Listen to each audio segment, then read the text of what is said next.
এই জমিনের বুকে যে মানুষ চলাফেরা করছে, এই পৃথিবীটা মানুষের জন্য একটা কথাই বলেছিলাম যে সম্পদ, পুরো পৃথিবীটাই মানুষের সম্পদ। মানুষ এই পৃথিবী থেকে কোনো 1 ইঞ্চি পরিমাণ এই জমিনের মাটি নিয়ে যেতে পারবে না। এরপরেও মানুষ ভাবে না যে আমরা যখন পৃথিবী থেকে কোনো কিছুই নিয়ে যেতে পারবো না, তাহলে আল্লাহ সুবহানাহু ওয়া তাআলা আমাদেরকে সৃষ্টি করেছেন কেন? প্রশ্নটা আসে না? প্রশ্ন তো অন্য সময় উঠে। ছেলের বিয়ে দিয়েছি, বউকে মারধর করেছে, বউ পালিয়ে গিয়েছে, বাপের বাড়ি চলে গিয়েছে, আসতে চাইছে না, তখন তো আমরা খুব বলি কেন আসবে না, কি হয়েছে? ওই রকম তো স্বামী মারধর করে। আমরা তো প্রশ্ন করি কেন আসবে না, কি হয়েছে? দেখো তো তার দিকে, যারা ড্রিঙ্ক পান করে তারপরে বউকে পিটায়, তোমাকে তো সেই রকম পিটাইনি, 1-2টা কথা হয়েছে। আমরা জানতে চাই এত বড় কি কথা হয়ে গিয়েছে, আমরা জানতে চাই কি হয়েছে, তোমার সমস্যার সমাধান আমরাই তো করবো। কিন্তু একবারও জানতে চাইলাম না পৃথিবীর আল্লাহ রাব্বুল আলামিন আমাদেরকে সম্পদ দিয়েছেন পুরো পৃথিবীটা। এরপরে পৃথিবীর 1 আনা 1 টাকা 5টা টাকা আমি কবরে নিয়ে যেতে পারবো না। আজ পেরেছে রাজা, মহারাজা, প্রধানমন্ত্রী, স্বরাষ্ট্রমন্ত্রী, মুখ্যমন্ত্রী, পিএম, সিএম, ডিএম যা আছে, কেউ নিয়ে যেতে পেরেছে? কোন আলেমও নিয়ে যেতে পারেনি পৃথিবী থেকে কোনো কিছুই। কোন হাফেজও নিয়ে যেতে পারেনি পৃথিবী থেকে কোনো কিছুই। কোন মুফাসসির কারকও পৃথিবীর কোন সম্পদ নিয়ে যেতে পারেনি। কারণ এই পৃথিবীটা মানুষের জন্যই করেছে, শুধু আপনার জন্য নয়। সারা পৃথিবীতে যতগুলো আদমের সন্তান আসবে কিয়ামতের দিন এর আগে পর্যন্ত এই পৃথিবী যেমনটা তেমন থাকবে, কেউ 1 ইঞ্চ পরিমাণ ক্ষতি করতে পারবে না। এরপরেও আমরা জানতে চাই না, আল্লাহ আমরা এতগুলো পৃথিবীতে সম্পদ, আমরা তো সব কিছু পেলাম, যখন নিয়ে যেতে পারবো না পৃথিবী থেকে 1 মুঠো মাটি, 1 গ্লাস পানি, 1 গ্লাস বাতাস, কোনো কিছুই নিয়ে যেতে পারবো না, তো আল্লাহ আমাদেরকে সৃষ্টি কেন করলো? তো করলো কেন? প্রশ্ন উঠাতে পারি না। বউ আসে না বাপের বাড়ি থেকে, তার বেলা প্রশ্ন করতে পারি, কিন্তু একবার নিজেকে প্রশ্ন করতে পারি না, আমাকে এতগুলো আল্লাহ সম্পদ দিয়েছে, আমি 1 মুঠ মাটি নিয়ে যেতে পারি না, 1 গ্লাস পানি নিয়ে যেতে পারবো না, একটা শ্বাস হাওয়া নিয়ে যেতে পারবো না, কোনো কিছুই নিয়ে যেতে পারবো না, তারপরে একবার আমি চিন্তা করি না যে আল্লাহ আমাকে সৃষ্টি করলো তো করলো কেন? প্রশ্ন উঠে তো? উত্তর একটাই, আমা খালাকুল জিন্না ওয়াল ইনসা ইল্লা লিয়াবুদুন। আল্লাহ মানুষ সম্প্রদায়কে এবং জিন সম্প্রদায় এবং মানুষ সম্প্রদায়কে কেবল সৃষ্টি করেছেন ইল্লা, একবারে নির্দিষ্ট করে দিয়েছেন, ইল্লা নির্দিষ্ট করে বলছেন লিয়াবুদুন। নির্দিষ্টটা কি? আল্লাহর ইবাদত বন্দেগীটা। মানুষ যদি নিয়ে যেতে পারে পৃথিবীর বুকে থেকে কোনো কিছু, সেটা হচ্ছে ইবাদত। সেটা হচ্ছে ইবাদত।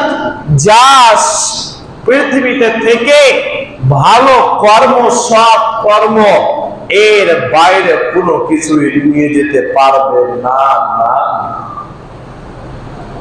পৃথিবীতে পাপ করেছেন, এর সঙ্গে যাবে।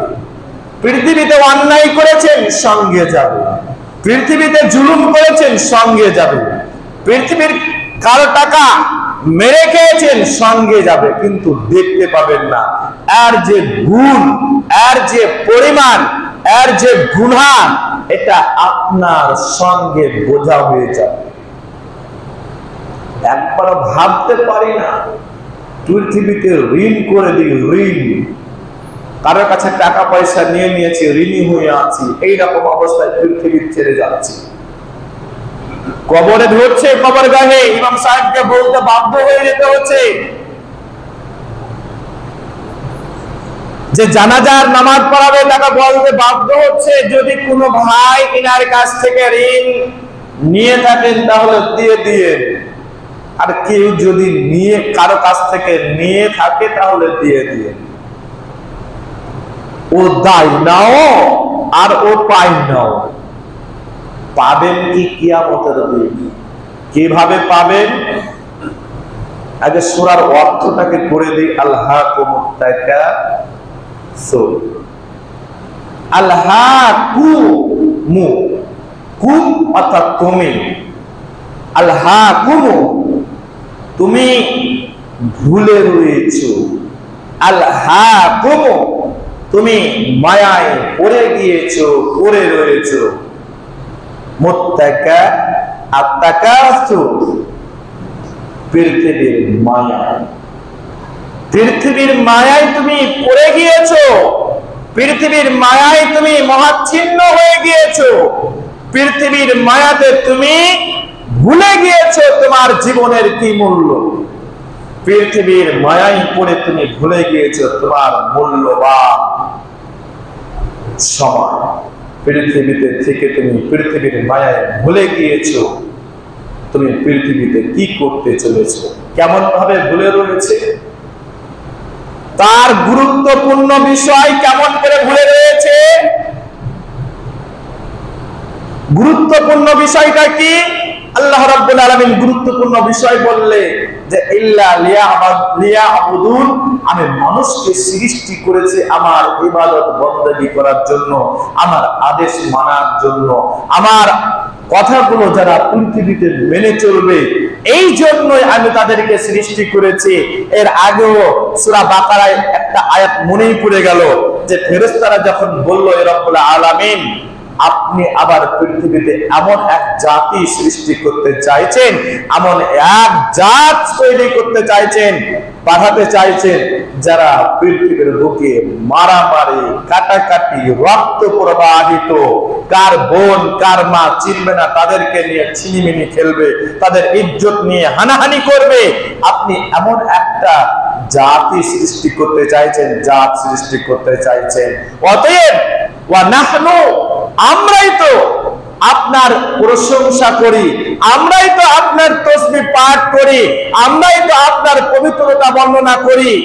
সেখানে আল্লাহ রাব্বুল আলামিন বলল, বান্দা জানি, ফেরেশতা জানি তোমরা আমার প্রশংসা করো, আমার গুণগান করো, আমার পবিত্রতা বর্ণনা করো, এটা আমি জানি।